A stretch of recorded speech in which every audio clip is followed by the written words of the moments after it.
chère Louise. Dans quelques heures, ça y est, au Malou.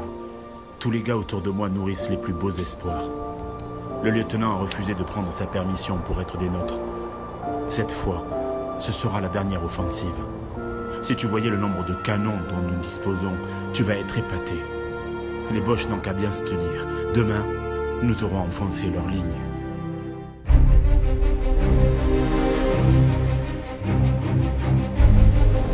« 16 avril 1917, 6 heures du matin. Le printemps tarde à venir dans l'est de la France. Une pluie froide noie le chemin des dames.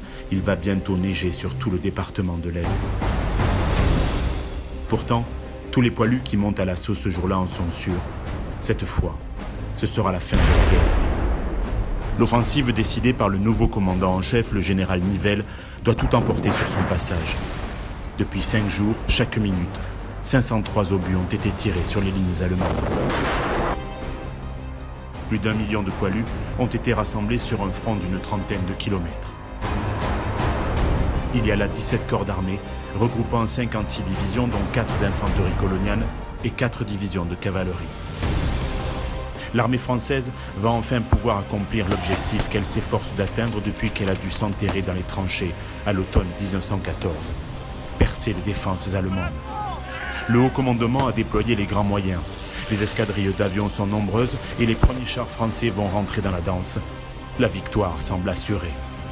Pourtant, dès le 16 avril 1917, à 14 h, l'attaque est définitivement enrayée. Le plan n'a pas fonctionné. Des milliers d'hommes sont tombés et des dizaines de milliers vont encore périr car Nivelle, malgré sa promesse que l'offensive durerait au maximum de 24 à 48 heures, va persévérer. Obstination assassine, cause de mutinerie.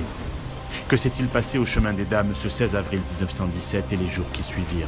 Pourquoi, malgré les moyens engagés et une formidable préparation d'artillerie, les poilus ont-ils échoué? Comment les Allemands sont-ils parvenus à les repousser? Journaliste et historien, j'ai voulu savoir ce qui s'était réellement passé au chemin des dames.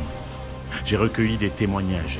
L'offensive Nivelle a été une catastrophe au niveau sanitaire. J'ai récolté des indices. C'est incroyable, il reste même Un casque allemand.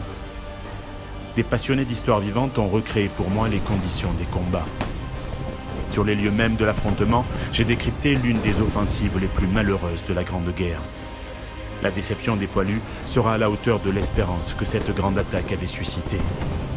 Pour ceux qui en sont revenus vivants, cette inutile tragédie portera à tout jamais un nom charmant. La bataille du chemin des dames.